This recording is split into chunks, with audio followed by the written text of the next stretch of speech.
Hi everyone and welcome to the second episode of Photography 101. Today I'll just be talking a bit about the different modes of your camera, how to set each one, and most importantly, how to master manual exposure. Okay, first up we have auto. Auto is basically for the very beginners. Your camera will use its inbuilt light sensor so that whatever you focus on, it will decide what the setting should be and will basically set everything for you. Okay, then next we have aperture priority, which basically means that you have control over your aperture and your camera will take care of all the rest. So this comes in handy if you want to shoot with a nice shallow depth of field and open up your aperture nice and wide, or if you're shooting landscapes and you need everything to be nice and sharp, then you can make your aperture nice and small and your camera will basically set the shutter speed and everything else according to what the light sensor is telling it. Okay, then we have shutter speed priority mode where you have control over your shutter speed and your camera will make sure that the aperture is fine. This is very useful when you're shooting fast motion, like if you need to shoot sports and you need to make sure that the motion is nice and solid and frozen, then you can set your shutter speed really high and fast and then your camera will make sure that the aperture is set correctly for your image to be correctly exposed. Alright, now onto manual exposure, which is something that can be quite daunting to beginners just because it seems like there's so much to wrap your head around, but it's really not that bad once you grasp the concept.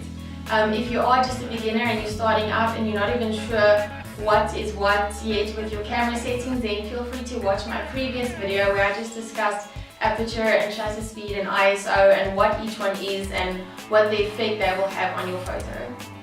Alright, so when it comes to setting your exposure manually, I'm not sure if there is a right or a wrong way, so I'm just going to walk you through what I do when I'm busy shooting.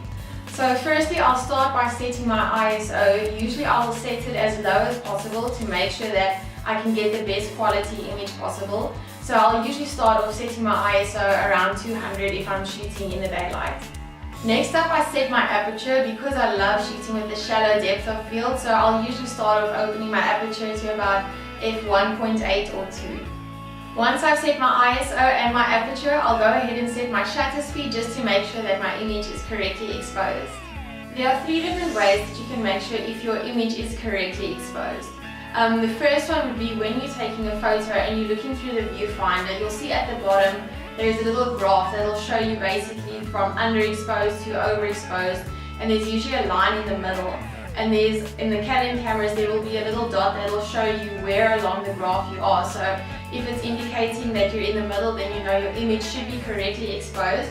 Whereas if it's too far to the right, then you know your image is a bit overexposed, and if it's too far to the left, your image will be a bit underexposed. The next option would be for those photographers that have a few years of experience and practice, and you can just look at a situation and know more or less where your settings should be.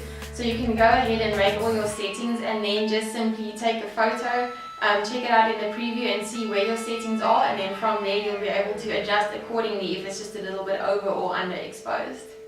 The last option, which is probably the easiest for most beginners, would be simply to switch your camera over to live view mode, and then you can focus on your subject, and from there your camera screen will show you exactly where your exposure is at, and if you make changes to your shutter speed or aperture while you're in live view, the image will actually update immediately so you can see exactly what your camera is seeing in the live view. The last thing I will do after having set my ISO and my aperture and my shutter speed, and I check my image and I see that it's still a bit underexposed, but my shutter speed is getting too slow. Personally, I don't like shooting under 1/100th of a second because to me I just start getting too much blur. So then I will go back to my ISO or my aperture and rather push those a bit more so that my shutter speed doesn't get too slow. Something to also keep in mind when you're using one of the more automatic modes of your camera, such as auto or aperture or shutter speed priority, and even when just looking into your light meter in your viewfinder to see what the camera is telling you, it also depends on the metering mode that your camera is set on. But I'll make another video on the different metering modes and how each one works, because that'll also have an impact on what your camera is telling you where your exposure should be. Thank you so much for watching. I hope this video was helpful and that you could learn something, and I'll see you next time.